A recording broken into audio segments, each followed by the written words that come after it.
की मानस नदी की उपनदी है।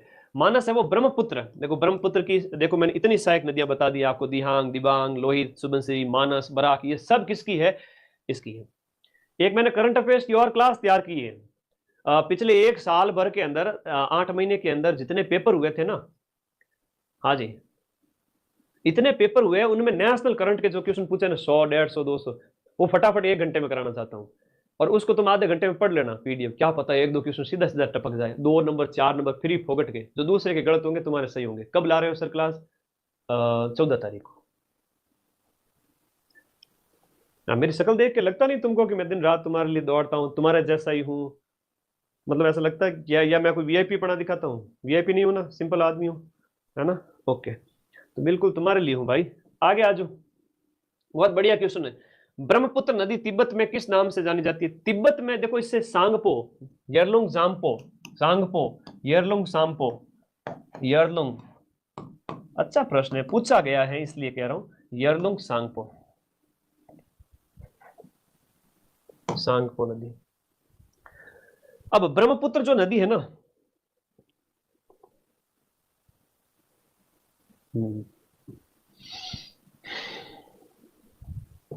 ब्रह्मपुत्र नदी का बहाव कहां कहां पर? बहुत प्यारा क्वेश्चन है, इंपॉर्टेंट है भाई। इसका प्रवाह तिब्बत है, तिब्बत के अंदर भी है, तिब्बत है वो चाइना के पास में, तभी तो तिब्बत के दलाई लामा हमारे पास धर्मशाला में हिमाचल प्रदेश में आके बैठे, दलाई लामा पता है? तो ये तिब्बत सेक्टर चाइना के पास में, बांग्लादेश में, भारत में अरुणाचल प्रदेश पूर्वोत्तर से होते हुए आपके बांग्लादेश में प्रवेश करती है। तो 3 देशों से गुजरती है, भारत है, चीन है, बांग्लादेश है, तिब्बत, बांग्लादेश, भारत, तिब्बत, बांग्लादेश, भारत, डायरेक्ट चाइना नहीं कहेंगे, तिब्बत, बांग्लादेश और भारत। इसमें तो ऑप्शन में भारत, चीन, बांग्लादेश, तिब्बत सब दे रखा है। हाँ, ए ऑप्शन। अच्छे प्रश्न है, थोड़े शानदार लेवल वाले। प्रायद्वीप में भारत की सभी प्रमुख नदियां बंगाल की खाड़ी में गिरती है, परंतु नर्मदा और तापी है वो आपकी अरब सागर में गिरती है। घनी चौकी बात है, सही बात है। और उसके बाद नर्मदा और तापी नदियां विभ्रंश घाटी से होकर बहती है, बिल्कुल सही है। बिल्कुल सही है, प्रायद्वीप, ये ए और दो दोनों सही है। और नदियां अरब सागर में गिरती है, क्यों गिरती है उसके पीछे कारण दिया गया है, कथन है ये, क्योंकि उसके भ्रंश घाटी से होकर बहती है, इस वजह से ये इसकी सही व्याख्या है। अगर ये कथन इससे हटकर होता कि नर्मदा नदी का उद्गम यहां से होता है, तब ये व्याख्या नहीं होता। इसका व्याख्या ये है कि ये अरब सागर में गिरती है। दूसरा बताया कि क्यों, क्योंकि ये भ्रंश घाटी से होकर के बहती है, इस वजह से, मतलब ठीक है, उसी से जुड़ा हुआ है। तो दोनों ही कथन यहां पर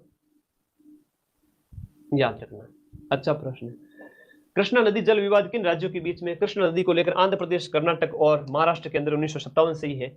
नदियों की लंबाई के अवरोही क्रम में गोदावरी है, महानदी है, नर्मदा है, ताप्ती का अनुक्रम बताओ। अवरोही क्रम में मतलब है, अवरोही क्रम का मतलब है कि जो ज्यादा से कम की ओर, ज्यादा से कम की ओर अवरोही क्रम है। तो गोदावरी है 1465 है, फिर नर्मदा है 1312 है, फिर महानदी है, फिर ताप्ती है। तो ठीक है, सीक्वेंस ऐसे याद, उस क्वेश्चन की इसको छोड़ दीजिए आप तो इधर देखिए व्याख्या में, क्वेश्चन को देखो, व्याख्या देखो। इतना टाइम नहीं है कि लिखें, अगली क्लास की भी तैयारी करनी है, उसके बाद 12 घंटे क्लास वाली तैयारी करनी है। यूं हवा में बातें करते हुए नहीं आता हूँ। उस क्लास को तैयार करने में, व्याख्या तैयार करने में 200 पेज तैयार हुए हैं पूरे, है ना? उसको मुझे अच्छे से देखना है, करना है, फिर आऊंगा। यूं ही क्लास थोड़ी लगाता, बहुत मेहनत लगती है। तो चलो अभी 5-6 दिन है, तब तक तुम्हारे लिए 4-5 प्यारी प्यारी क्लास लगा देता हूँ। पीडीएफ तुरंत आएगी अब, बैक टू बैक टेलीग्राम में। प्रायद्वीपीय भारत में पूर्व दिशा में बहने वाली नदियों का क्रम है। प्रायद्वीपीय भारत में उत्तर से दक्षिण की ओर सुवर्ण रेखा है, उसके बाद महानदी है, फिर गोदावरी है, कृष्णा है और पेनार है। ये इस तो देखो यहाँ पर एक तो सुवर्ण रेखा हो गई, उसके बाद में हम बात करें महानदी यहाँ पर है, ये सब दक्षिण इधर है, सब है ना, उड़ीसा की तरफ सुवर्ण रेखा है, महानदी है, कृष्णा है, सुवर्ण रेखा, सॉरी, महानदी सबसे पहले होगी आपकी, महानदी है, फिर आपकी गोदावरी है, फिर आपकी कृष्णा है, पेन्नार है, कावेरी है और वैगई है। ये अच्छा क्रम है। अब देखो एग्जाम में ये पूछेंगे तुम्हें, गोदावरी का पूछ लेंगे, गोदावरी के जस्ट बाद में कौन सी है? कृष्णा है। उससे पहले कौन सी है? महानदी, जो उड़ीसा की है ना? तो ये क्रम पता होना चाहिए तुम्हें। अब ऐसा प्रश्न आएगा, कोई सीधे सीधे प्रश्न थोड़ी पूछे, है ना? हाँ, चलो ऐसा ही होता है बेटा, देख लो, आगे बढ़ो। दक्षिण भारत की नदियां प्रमुख रूप से इनमें से कौन सा अपवाह तंत्र रखती है? तो ये दक्षिण भारत की नदियां है वो वृक्ष जैसा प्रवाह रखती है, वृक्ष जैसा। देखो मेरे पास इतना समय नहीं था, एक बात सो क्या है, व्याख्या व्याख्या तो मेरे पास समय है ही नहीं इतना कि मैं एक एक चीज को लिखूं बोर्ड पे, इतना टाइम नहीं है। और ज्यादा ज्यादा लिख रहा है रियान बेटा, ऐप ज्वाइन करके पढ़ो, वहां पर एक एक चीज हाथ से लिख के पढ़ाई जाती है। यहाँ यूट्यूब पे टाइम लिमिटेड है ना। मैं अदर सब्जेक्ट पढ़ूंगा, 4-3 सब्जेक्ट तो इंडिया जीके के, राजस्थान जीके के, जीके पूरा मेरा है, टाइम का अभाव है इस वजह से, समझा करो।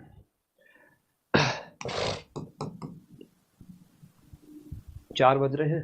निम्नलिखित में से कौन सी नदी एस्चुरी नहीं बनाती है? देखो एस्चुरी बनाने वाली जो नदियां है, जो है आपकी महानदी है ना, वो नहीं बनाती है, क्योंकि ये आपके अरब सागर में नहीं गिरती है, बंगाल की खाड़ी में गिरती है और उड़ीसा में, ये उड़ीसा से बहती है ना। तो इस वजह से आप कहोगे कि भाई ये नहीं है, बाकी मांडवी है, तापी है, नर्मदा है, तो ये सब है। और महानदी के बारे में बात करें, उद्गम है सियावा छत्तीसगढ़ के, और छत्तीसगढ़ उड़ीसा दोनों में बहती है और 851 किलोमीटर लंबी है। तो ये एस्टुरी बनाती है, जो बनाती है वो बता दी है, ठीक है। हाँ,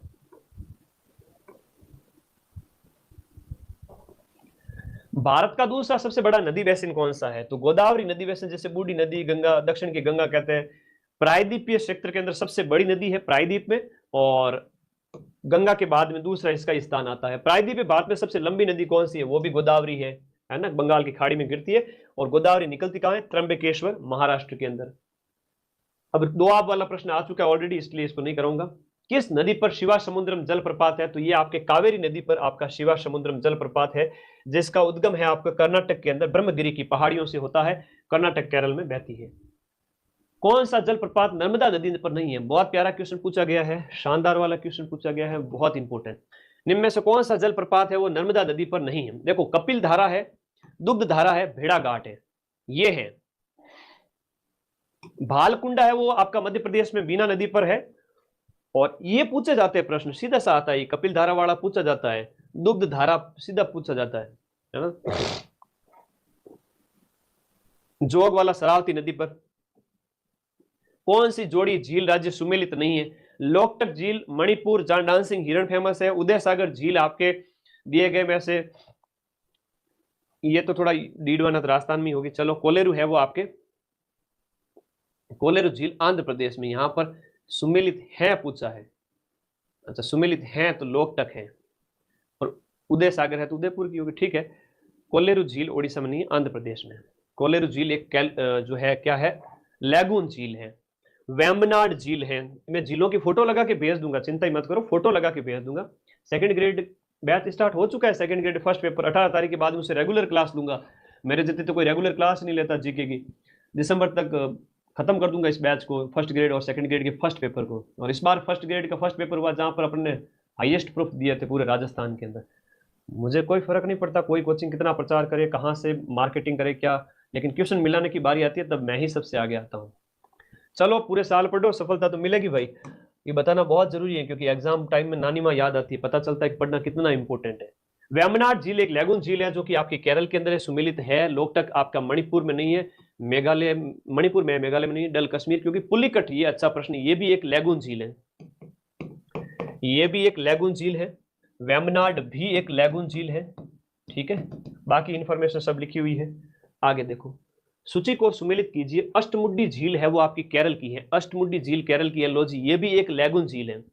लैगून क्या होता है सर? अरे वो पानी समंदर के किनारे वाला जो गिर करके मुख्य जमीन में, मुख्य जमीन से बंद हो जाए समंदर वाला पानी, वो लैगून बन जाती है। पुलिकट है तो तमिलनाडु आंध्र प्रदेश पर, और रूपकुंड है तो आपका उत्तराखंड के अंदर, और सूरज कुंड है तो आपका हरियाणा है।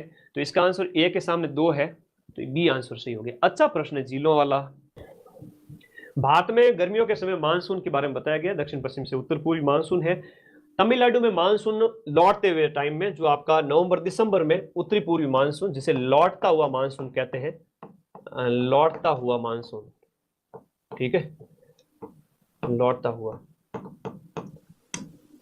निम्नलिखित में से भारत में किस प्रकार के वन है वो सर्वाधिक बड़े क्षेत्र में पाए जाते हैं? सबसे बड़े क्षेत्र में उष्णकटिबंधीय शुष्क पर्णपाती वन, उष्णकटिबंधीय शुष्क पर्णपाती वन सर भारत में सर्वाधिक पाए जाते वाले हैं। आर्द्र पर्णपाती है, तो दूसरे हैं शुष्क पर्णपाती, उष्णकटिबंधीय शुष्क पर्णपाती वन। यहां हम शुष्क पर्णपाती, सी ऑप्शन। वन रिपोर्ट नवीनतम आई हुई है, उसको डालेंगे आपके इसके साथ में। निम्नलिखित में से कौन सा सुमेलित नहीं है? भारत वन स्थिति रिपोर्ट, वो नहर परियोजना इसी क्लास के पीछे ऐड कर दूंगा, ठीक है। नहर परियोजना अवस्थिति घाट प्रभा, देखो नहर घाट प्रभा नहर है वो आपकी कर्नाटक की है, उकई है वो आपकी गुजरात की है, नीरा नहर है वो आपकी महाराष्ट्र की है, जवई है तो ये तो क्या थोड़ा उन लोगों के लिए दिया था सिविल वालों के लिए, भारत से बाहर के पेपर थे, राजस्थान से बाहर वाले, तो बच्चे सोचेंगे कि जवई परियोजना तो राजस्थान की, उन्हें पता नहीं पाली वाली। सरदार सरोवर परियोजना की बात की जा रही है कि उनसे लाभान्वित होने वाला राज्य कौन सा है, तो इसमें गुजरात है, राजस्थान है और महाराष्ट्र है, मध्य प्रदेश है। भाखड़ा नांगल एक संयुक्त परियोजना है, अच्छा प्रश्न है, इंपोर्टेंट है। पंजाब हरियाणा राजस्थान, पंजाब हरियाणा राजस्थान और सतलज नदी पर। नागार्जुन सागर परियोजना किस नदी पर स्थित है? कृष्णा नदी पर नागार्जुन सागर परियोजना, तेलंगाना और आंध्र प्रदेश, तेलंगाना और आंध्र प्रदेश। हीराकुंड बांध किस नदी पर बनाया गया है? हीराकुंड बांध जो है आपका महानदी पर, विश्व का सबसे लंबा बांध है, 25 किलोमीटर लंबा है, महानदी, छत्तीसगढ़ और आपके ओडिशा। टिहरी बांध उत्तराखंड में जो है किसका, टिहरी बांध उत्तराखंड में निर्माण किया जा रहा है, जो है आपका टिहरी बांध का निर्माण है वो कौन सी नदी पर किया जा रहा है, ये पूछ रहा है। भागीरथी, भागीरथी और बिलांगना नदी, तो वहां पर टिहरी बांध है उसका निर्माण किया जा रहा है, ठीक है। टिहरी जल विद्युत परियोजना निम्नलिखित में से किन नदियों पर बनाई जा रही है? भागीरथी, बिलांगना हो गया। दामोदर घाटी निगम की स्थापना 1948 के अंदर, दामोदर घाटी निगम की स्थापना 1948।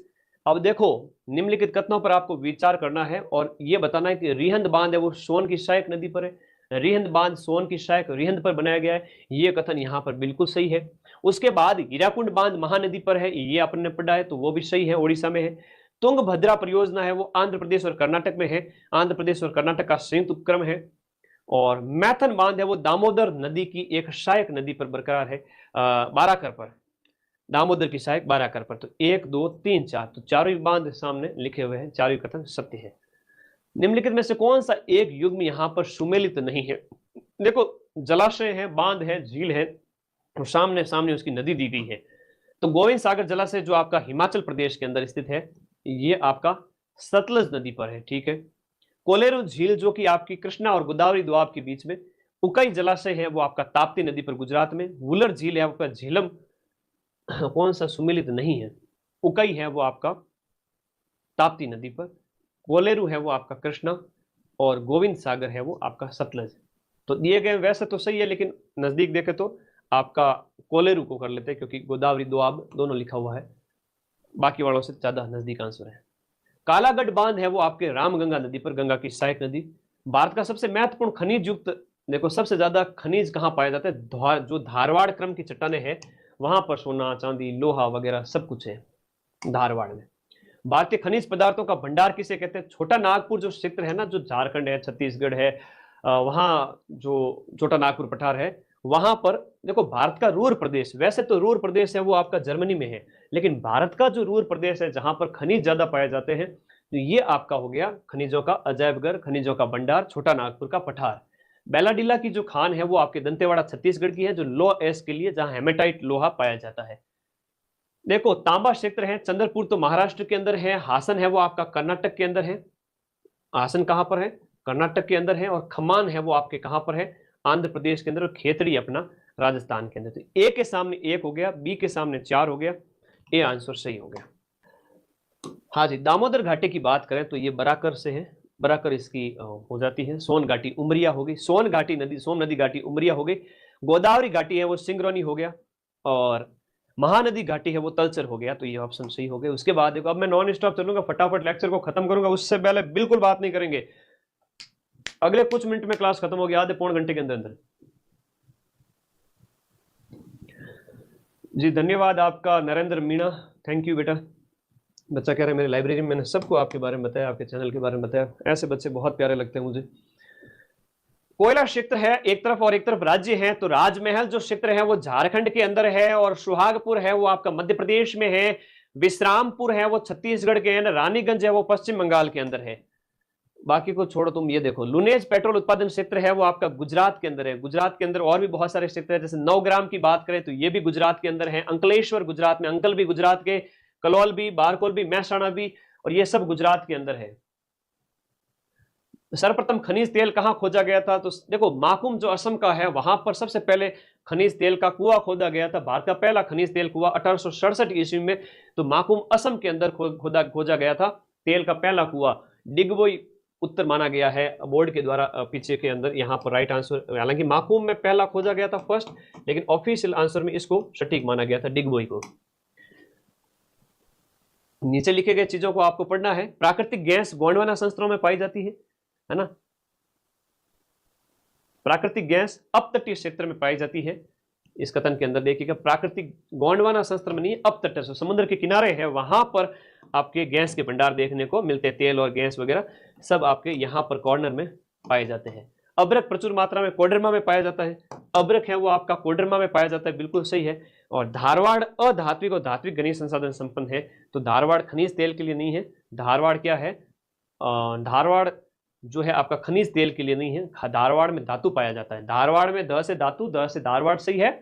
और फिर हम बात करें तो एक ही कथन इसके अंदर सही है। और वैसे तुम लोगों को ज्यादा शौक होना नहीं है, क्योंकि मैंने सिविल के क्वेश्चन लिए ज्यादा, आरएस नेट वगैरह के, वो थोड़ा पटवार के लेवल के हिसाब से, इससे ऊपर कोई लेवल नहीं आएगा। टिस्को संयंत्र किसके नजदीक स्थित है? पटवारी पेपर में पिछली बार ऐसा क्वेश्चन पूछा था, मैंने वही लाया था। यहाँ पर क्वेश्चन भी देखो, बहुत प्यारा क्वेश्चन है आपका। टिस्को यानी कि Tata iron and steel company, ये जो इस्पात कंपनी है, 1960 में जमशेदपुर के अंदर जो है आपके टाटा नगर, जिसे हम जमशेद जी टाटा ने बसाया था, इस वजह से जमशेदपुर झारखंड। भिलाई कारखाना, देखो यहां से सीधा प्रश्न थानेदार पेपर में भी, आरएस में भी आता है, पटवारी पेपर में भी आता है, ठीक है।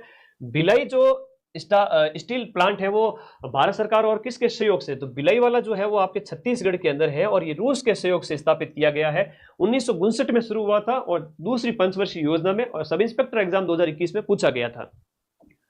निम्नलिखित में से कौन सा एक सुमेलित नहीं है? बहुत प्यारा क्वेश्चन है, वेरी इंपॉर्टेंट है, पटवार एग्जाम में भी पूछा गया था पिछली बार ऐसा ही। तो यहां हम बात करें तो भिलाई है छत्तीसगढ़ में रूस के सहयोग से। बेटा स्क्रीनशॉट ले लो स्क्रीनशॉट, हाँ सगलन हमारी सौगंध है, ले लो भाई स्क्रीनशॉट ले लो, सीधा सीधा क्वेश्चन आएगा। ऐसा कहूंगा तभी स्क्रीनशॉट लोगे, तभी तो 2 नंबर तुम्हारे पक्के होंगे। भिलाई है छत्तीसगढ़ में रूस के सहयोग से है, ये पहला ही ऑप्शन यहाँ पर सुमेलित नहीं है। दुर्गापुर पश्चिम बंगाल में है, जो ब्रिटेन की सहायता से स्थापित होता है। और राउरकेला जो है वो आपका जर्मनी के सहयोग से ओडिशा में स्थापित होता है। जमशेदपुर है वो झारखंड के अंदर निजी संयंत्र है, प्राइवेट प्लांट है, याद रखना ये प्रश्न आता है भाई। हाँ जी, निम्नलिखित में से कौन सा एक आपका सुमेलित नहीं है? ये भी एक इंपॉर्टेंट है, मेरा पीडीएफ में इंपॉर्टेंट पे थोड़ा फोकस ज्यादा करना। यहां पर बालको है वो आपका कहां पर है? भारत एल्यूमिनियम कंपनी है, जो कोरबा छत्तीसगढ़ के अंदर है, रायपुर में नहीं है। हिंडाल्को है वो पिपरी के अंदर है, जो कि हिंडाल्को कंपनी आपके अच्छा सुमेलित नहीं है, दिया गया है, दिए गए में। नालको है वो आपका भुवनेश्वर के अंदर है, और HCL जो है वो आपका खेतड़ी के अंदर है, सही है, ये भी सही है। बालको की बात करें तो कोरबा के अंदर है, छत्तीसगढ़ के अंदर। हिंडाल्को है वो आपका कहां पर है?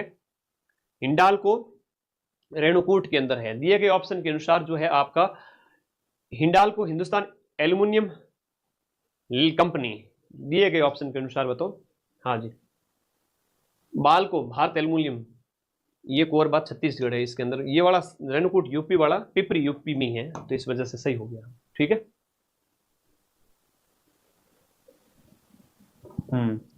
अगला देखिएगा, भारत के लौह इस्पात क्षेत्र के उत्तर से दक्षिण का क्रम। देखो पूछने का तरीका देखो, एग्जामिनर तुम सोचते हो कि मैं रूस के सहयोग से, जर्मनी के सहयोग से, फ्रांस के सहयोग से ये पढ़ के चला जाऊंगा, चले जाऊंगे, उससे सर सही हो जाएगा क्या? हाँ जी, उससे सही हो जाएगा क्या? यहां पर सीक्वेंस ऐसा पूछ लिया कि जो है उत्तर से दक्षिण में निम्नलिखित क्रम को बताइए। यह भी एक बहुत प्यारा क्वेश्चन है, उत्तर से दक्षिण। लौह इस्पात संयंत्र उत्तर पश्चिम हम बात करें यहां पर दिए गए में जो है उत्तर दक्षिण कहेंगे इसको हम। सबसे पहले झारखंड का बोकारो आएगा, बोकारो। बर्नपुर पश्चिम बंगाल आएगा, जमशेदपुर झारखंड आएगा, और राउरकेला ओडिशा आएगा। ओडिशा वाला सबसे लास्ट में आएगा, राउरकेला ओडिशा। ओडिशा आप सबको पता है, मैप में भी आप लोकेशन देखते हो तो यहाँ पर ओडिशा सबसे लास्ट में है, तो इसलिए ओडिशा वाला जो है ना राउरकेला, वो यहाँ पर सबसे लास्ट में है। निम्नलिखित में से कौन सा एक आपका मैंग्रोव का क्षेत्र नहीं है? मैंग्रोव क्षेत्र जो समुद्र के किनारे, जो जिनकी जड़ें बड़ी मजबूत होती है, जिन्हें गरान के पेड़ भी कहा जाता है। क्या कहते हैं? गरान वृक्ष जिन्हें कहते हैं, जो सुनामी से लड़ने में बड़े काम आते हैं, सुनामी की लहरों को रोकने में काम आते हैं। ये आपके कौन सा क्षेत्र भारत में उसका नहीं है? खंबात की खाड़ी, तराई, महानदी डेल्टा या सुंदरबन? सुंदरबन में तो पाए जाते हैं।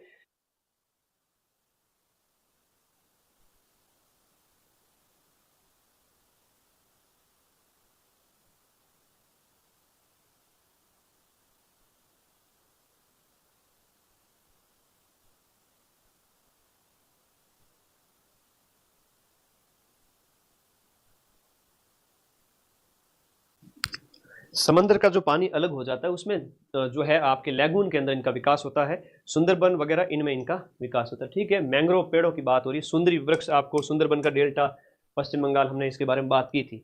सिमलीपाल बायोस्फीयर रिजर्व में से किस राज्य में स्थित है? सिमलीपाल बायोस्फीयर रिजर्व की बात करें तो ओडिशा के अंदर है। सिमलीपाल ओडिशा के अंदर है और दालमा है वो झारखंड के अंदर है। पर्यावरण सुरक्षा अधिनियम, देखो एक तो है आपका पर्यावरण सुरक्षा अधिनियम 1986 23 मई को है, और वन्य जीव संरक्षण अधिनियम है वो 1972 का है। राजस्थान में 1973 का है, लेकिन 1972 वन्य जीव संरक्षण अधिनियम 1972 भारतीय वन्य जीव संरक्षण अधिनियम लागू। राजस्थान के अंदर ये 1973 में लागू होता है। 1973 ये राजस्थान में लागू होता है। तो राजस्थान में इसमें लागू होने की जो अवधि है वो अगला साल है, जबकि भारत में 1972 के अंदर लागू होता है। और पर्यावरण दिवस वगैरह दिया गया सामने कि 5 जून 1972 को।